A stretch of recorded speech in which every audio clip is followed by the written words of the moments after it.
नमस्कार, Dzire admission कन्सल्टन्सीमध्ये तुमचं स्वागत आहे. ह्या व्हिडिओमध्ये आपण सूर्यदत्ता कॉलेज ऑफ फिजिओथेरपी या कॉलेजची फीज असेल, हॉस्टेल असेल, एक्सपेक्टेड कट ऑफ किती जाऊ शकतो, स्कॉलरशिप इथे किती मिळते, कशा पद्धतीने मिळते, ह्याबद्दल आपण ह्या व्हिडिओमध्ये माहिती घेणार आहोत.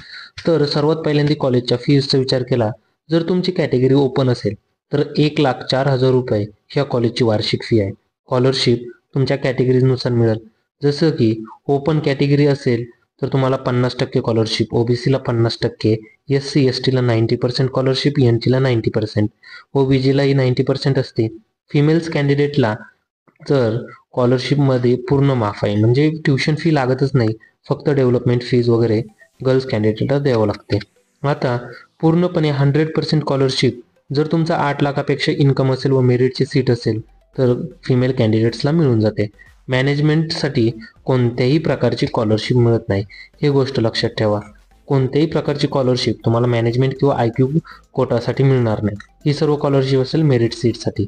आता आपण कट ऑफचा विचार केला तर कट ऑफमध्ये आता कॅटेगरीज वाईज आपल्याला कट ऑफ जर पाहायचा असेल तर आपण कॅटेगरीजनुसार जर आपण पहिल्यांदा ओपन कॅटेगरीचा विचार केला, OBC कॅटेगरीचा विचार केला, SC ST कॅटेगरीचा विचार केला, ते व्हॅरीज करतात.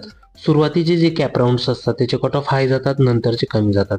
ओपन कॅटेगरीसाठी 170 प्लस कट ऑफ जाऊ शकतो, OBC साठी 150 प्लस कट ऑफ जाऊ शकतो. परंतु एक गोष्ट लक्षात ठेवा, जे लास्टचे राऊंड्स असतात साधारण 100, 110, 80, 70 मार्क्सपर्यंतही कट ऑफ जातात.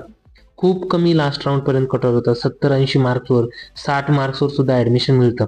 व्यवस्थित काउन्सिलिंग केल्यास, व्यवस्थित कॅप राऊंड थ्रू गेल्यास नक्कीच फायदा होतो. SC साठी 145 प्लस जाऊ शकतो. ST कॅटेगरीसाठी 90 मार्क्स, म्हणजे ST कॅटेगरीला शेवटच्या राऊंडपर्यंत थांबले तर साधारण 40-35 मार्क्सपर्यंतही भेटू शकतं. NT 1, 2, 3 140 plus. विजय कॅटेगरीचा विचार केला, विजयला कमीत कमी 130 ते 135 प्लस, SCBC साठी 120 प्लस ही मार्क्सपर्यंत कट ऑफ जाऊ शकतो. परंतु आता सर्व विद्यार्थ्यांनी ही गोष्ट लक्षात ठेवायची, स्पॉट राऊंड असेल किंवा इन्स्टिट्यूशनल राऊंड, सर्वात शेवटचे राऊंड असेल, कट ऑफ हा खूप कमी जातो.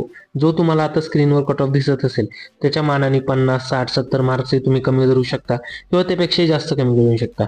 तिथं कसं असतं, स्पॉट राऊंड असेल, ऑफलाईन राऊंड असतो, जो तुम्ही पहिल्यांदा फॉर्म्स फिलअप करतात, ऑफलाईन पद्धतीने जाता, कॉलेजमध्ये थोडंसं बोलून गोष्टी होऊ शकतात.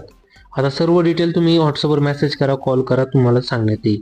हॉस्टेलची फीचा विचार केला 65,000 रुपये, 5-10 हजार रुपये प्रत्येक वर्षी व्हॅरी करत असतं, इकडे तिकडे होत असतं. आता याच्यामध्ये थोडा डिफरन्स येत असतो. हॉस्टेल मेस ही कंपल्सरी नाही आहे कॉलेजची, तुम्ही बाहेरही राहू शकता रूम घेऊन किंवा आपल्या कॉलेजच्या हॉस्टेलवरही राहू शकता. डिपेंड करते तुमच्यावर, तुम्हाला कॉलेजच्या हॉस्टेलमध्ये राहायची की बाहेर राहायची. बाकीचं तर गव्हर्नमेंट प्लस प्रायव्हेट दोन्ही स्कॉलरशिप्स अवेलेबल असतात. हॉस्टेलचाही विचार केला जसं की PDJC असेल, MHA-DBTच्या स्कॉलरशिप असतील गव्हर्नमेंट किंवा प्रायव्हेट स्कॉलरशिपमध्ये विचार केला आपण तर प्रायव्हेट स्कॉलरशिपमध्ये मुख्यतः काय असतं, जसं टाटांच्या आल्या, HDFC रेल्वेच्या आल्या, असल्या स्कॉलरशिप तुम्हाला ह्या भेटू शकतात प्रायव्हेटमध्ये. आता तुम्हाला काही ॲडमिशन एन्क्वायरी असेल किंवा आमची पेड काउन्सिलिंग जॉईन करायची असेल, तुम्ही म्हणत असाल सर तो आम्हाला तुमच्या टीम मेंबरद्वारे पेड काउन्सिलिंग करायची, पूर्ण प्रोसेस तुम्हीच करून द्या, तर 9730 89 89 60 या व्हॉट्सअप क्रमांकावर मेसेज करा. पेड काउन्सिलिंग म्हणून 4,000 रुपये आपली फीज आहे. सर्व प्रोसेस चॉईस फिलिंगपासून तुमचं ॲडमिशन झालं, स्कॉलरशिपचा फॉर्म भरेपर्यंत सर्व प्रोसेस ही आमचे टीम मेंबर करतील.